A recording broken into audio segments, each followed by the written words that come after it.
Hi beautiful people, I hope कि आपसे बहुत अच्छे हैं, आपसे बहुत खुश हैं एंड मेरे यूट्यूब चैनल पर आपका स्वागत है। आज की वीडियो में मैं बात करने वाला हूँ जर्मनी के स्पाउस वीज़ा के बारे में, जिसको हम फैमिली रीयूनिफिकेशन वीज़ा के नाम से भी जानते हैं एंड इसको डिपेंडेंट वीज़ा भी कहते हैं।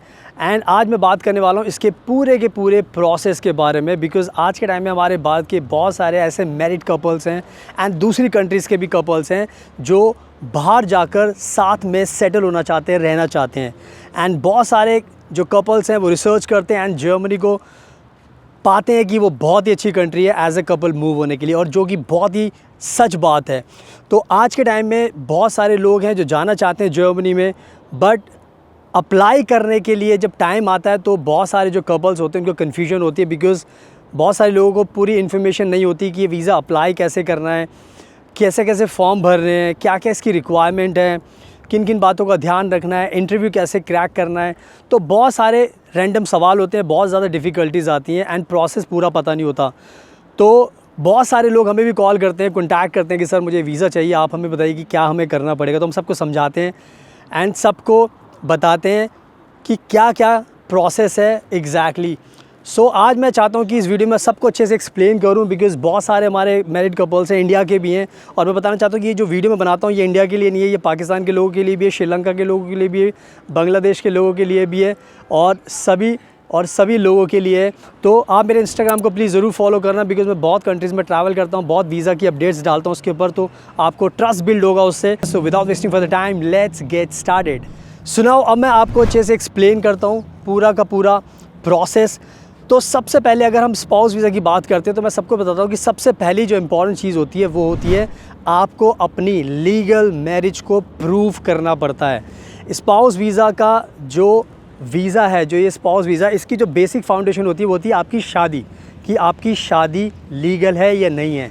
तो आपको सबसे इम्पॉर्टेंट चीज़ सबसे पहले ध्यान रखना है कि आपको अपनी शादी को प्रूव करना होता है, बिकॉज़ आपको पता है कि आपकी शादी लीगल हुई है, ठीक है, मुझे भी पता है, हम भी वीज़ा लगाते हैं, आपकी शादी लीगल हुई है, बट वीज़ा ऑफिसर बातों से कन्विंस नहीं होते, उनको डॉक्यूमेंट्स चाहिए होते हैं, उनको कन्विंसिंगली आपको बताना पड़ता है आपकी पूरी की पूरी स्टोरी के बारे में।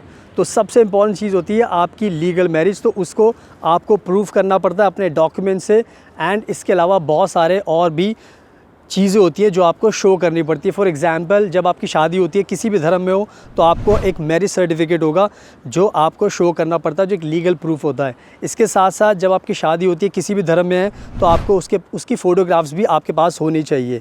इसके अलावा अगर आपने कोई जॉइंट बैंक अकाउंट खुलवाया तो उसका भी प्रूफ आप दे सकते हैं, ताकि यकीन हो कि आपकी शादी हो गई, तो आपने ये सब चीज़ें की हैं, ताकि एक ट्रस्ट बिल्ड हो वीज़ा ऑफिसर के दिमाग में कि भाई शादी जेन्युइन है। ये इसलिए बता रहा हूँ क्योंकि शादी आपकी जेन्युइन है, बट वीज़ा ऑफिसर को प्रूफ देना पड़ता है, तभी वो इसको मानते हो। तो पहले ध्यान रख लेना कि अपनी शादी को आपको प्रूव करना है। तो पहला इंपॉर्टेंट पॉइंट मैंने आपको प्रोसेस का बता दिया है। अब जो दूसरा पॉइंट मैं बताने वाला हूँ उसको आपको ध्यान से समझना है। जो आपका स्पाउस इंडिया में होता है उसको एक कवर लेटर बनाना पड़ता है, और ये जो कवर लेटर आपकी एप्लीकेशन का बहुत इंपॉर्टेंट पार्ट होता है। इस कवर लेटर में आपको ध्यान रखना है कि आपको अपने बारे में बताना है, अपने स्पाउस के बारे में बताना है, और आपकी शादी कैसे हुई है उसके बारे में एक्सप्लेन करना होता है, और आप दोनों एज अ कपल कैसे रहते हो, कितने अच्छे से रहते हो, कैसे अपनी लाइफ को जीते हो, कैसे आप कॉन्टैक्ट में रहते हो, और आप खुद क्या करते हो। तो उसमें बहुत सारी चीज़ें लिखनी पड़ती है ताकि वीज़ा ऑफिसर को वो आपको समझ सके कि आपकी पर्सनैलिटी क्या है जो आप इंडिया में हो अगर आपको आना है, और आपकी शादी का भी क्या स्टेटस है। तो ये जो कवर लेटर होता है ये बहुत इंपॉर्टेंट होता है। अगर आप इसको अच्छे से लिखोगे तो इससे बहुत इम्पैक्ट पड़ता है। और मैं बताना चाहता हूँ कि हम भी कवर लेटर बनाते हैं। आपको पता है जब वीज़ा दिलाते हैं तो अगर आपको कवर लेटर लिखने में कोई दिक्कत आती है तो आप हमें कॉन्टैक्ट कर सकते हो, हम आपको कवर लेटर में भी हेल्प करते हैं। बट अगर आप पूरा स्पाउस वीज़ा हमसे लगाते हो तो हम सारी की सारी चीज़ें खुद ही तैयार करते हैं। तो कवर लेटर का आपको ध्यान रखना है। एंड नाउ अब बात करते हैं जो नेक्स्ट इंपॉर्टेंट पॉइंट होता है प्रोसेस का, वो होता है आपका इन्विटेशन लेटर। इन्विटेशन लेटर एक ऐसा इंपॉर्टेंट डॉक्यूमेंट है जो आपका जो स्पाउस जो जर्मनी में रहता है वो आपको बना कर देता है, यानी कि इन्विटेशन लेटर देता है आपको। तो वो जो इन्विटेशन लेटर है वो भी बहुत इंपॉर्टेंट है, बिकॉज़ उससे पता चलता है कि जो आपका स्पाउस रहता है जर्मनी के अंदर उसका अपना खुद का क्या स्टेटस है, वो किस वीज़ा पर है, वहाँ पर वो क्या खुद करता है, और आपकी शादी की चीज़ों को कैसे जो आपने बताया उससे कैसे वो मैच होती है चीज़ें। यानी कि आपको इनविटेशन लेटर में अच्छे से सारी चीज़ एक्सप्लेन करती है ताकि वीज़ा ऑफिसर को ट्रस्ट बिल्ड हो कि आपका जो स्पाउस रहता है वो लीगल तरीके से रहता है, उसका भी एक अपनी मतलब कि उसकी अपनी एक स्ट्रॉन्ग स्टेटस है यहाँ पर, और आपकी शादी है उसको भी इसमें एक्सप्लेन करना पड़ता है क्योंकि दोनों साइड से आपको बताना पड़ता है। आप कवर लेटर में इंडिया में जो स्पाउस है वो अपनी स्टोरी बताएगा एंड इनविटेशन लेटर में जो जर्मनी में है वो बताएगा। तो इनविटेशन लेटर भी बहुत इंपॉर्टेंट होता है और इनविटेशन लेटर भी हम बनाते हैं जो हमसे वीज़ा लगाते हैं, बट अगर आपको लिखवाना है इनविटेशन लेटर तो वो भी आपको लिख कर दे सकते हैं। बहुत इंपॉर्टेंट डॉक्यूमेंट बता रहा हूँ मैं आपको, अगर आपने इसमें कुछ भी गलती की तो बहुत आपको नुकसान होता है, तो इसलिए इस चीज़ का भी इनविटेशन लेटर का भी आपको ध्यान रखना है। अब बात कर लेते हैं बैंक फ़ंड्स को लेकर, बिकॉज़ जब भी आप ये वीज़ा की फ़ाइल लगाना चाहते हो तो इसमें आपको ध्यान रखना पड़ता है कि आपको बताना भी पड़ता है कि फ़िनेंशियली आप कितने स्ट्रॉन्ग हो। तो इसमें क्या होता है कि आपको बैंक फ़ंड दिखाना पड़ता है। बैंक फ़ंड की जब मैं बात करता हूँ तो अगर आप अपने अकाउंट में 10 हज़ार यूरो से ऊपर आप शो करते हो तो इससे वीज़ा ऑफिसर को ये तसल्ली मिल जाती है कि जो स्पाउस इंडिया से आने वाला है तो आप उसको अच्छे से वो रह सकता है, उसको मतलब जर्मनी में आने में कोई प्रॉब्लम नहीं होगी। और इसका मकसद ये भी होता है कि आप जो सोशल फंड्स हैं, बिकॉज देखो बहुत बार डर लगता है सरकार को कि ये आएंगे और पता लगा इन्होंने हमें क्लेम कर दिया कि हमारे पास कुछ खाने पीने के लिए है, हमें सरकारी मदद चाहिए, तो इस चीज़ से वो उनको बहुत डर लगता है। तो इसलिए आपको बैंक फंड्स दिखाने पड़ेंगे। 10,000 यूरो से आप दिखाओगे तो आपका काम बन जाएगा। तो ये भी आपको ध्यान रखना है, बैंक फंड्स के बिना वीज़ा मिलना भी मुश्किल होता है, तो बैंक फंड्स भी आप रेडी रखिए, इसका भी आपको ध्यान रखना है। एंड नाउ बात कर लेते हैं जो नेक्स्ट इंपॉर्टेंट जो पॉइंट होता है आपके स्पाउस वीज़ा की एप्लीकेशन का, वो होता है आपका अकोमोडेशन का प्रूफ। अकोमोडेशन को लेकर जर्मनी बहुत ज़्यादा सीरियस रहती है। जर्मनी का मानना है कि अगर एक कपल रहता है तो उसके लिए 16 स्क्वायर मीटर का रूम काफ़ी है, बट अगर स्पाउस भी आता है उसके साथ रहने के लिए तो आपको 16 स्क्वायर मीटर और चाहिए होगा ताकि दोनों पति पत्नी साथ में अच्छे से रह सकें।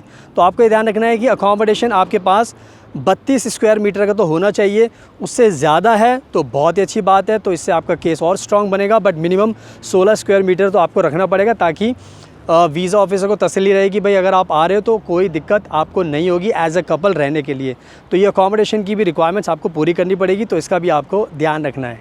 एंड नाउ अब बात कर लेते हैं जो प्रोसेस का एक सबसे इंपॉर्टेंट पार्ट होता है, वो होता है आपका वीज़ा का जो इंटरव्यू होता है। आपको ध्यान रखना पड़ेगा कि जब एज अ कपल आप ये वीज़ा अप्लाई करते हो, वीज़ा ऑफिसर बहुत चीज़ें आपसे खुद से भी पर्सनली जानना चाहता है आपकी लाइफ के बारे में।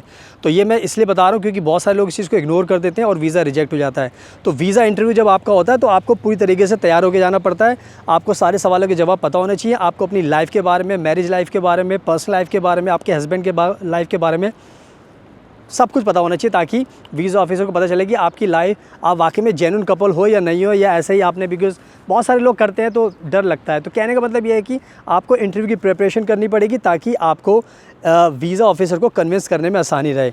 तो ये आपका last but not the least but बहुत इंपॉर्टेंट पॉइंट होता है प्रोसेस का। तो आई थिंक मैंने ये भी चीज़ आपको समझा दी है। तो इंटरव्यू के लिए प्रिपेयर होकर जाइए, सारे चीज़ों को आप देख लीजिए अपनी शादी को लेकर, और अगर आपको कोई गाइडेंस की ज़रूरत पड़ती है तो आप हमें भी कॉन्टैक्ट कर सकते हैं। हम भी आपको समझा सकते हैं कि क्या क्या सवाल पूछे जा सकते हैं आपसे, क्योंकि ऑलरेडी हम वीज़ा दिलाते हैं तो हमें सब कुछ पता होता है पहले से।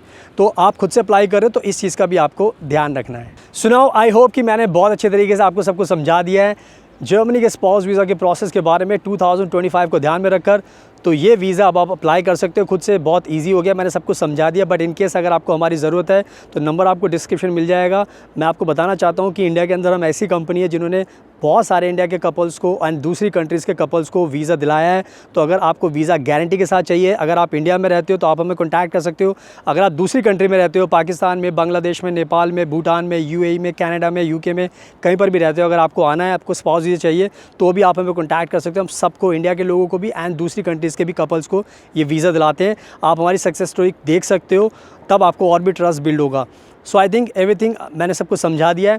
So thank you so much, आपके कीमती टाइम का best of luck and please हमेशा अपना ध्यान रखिए।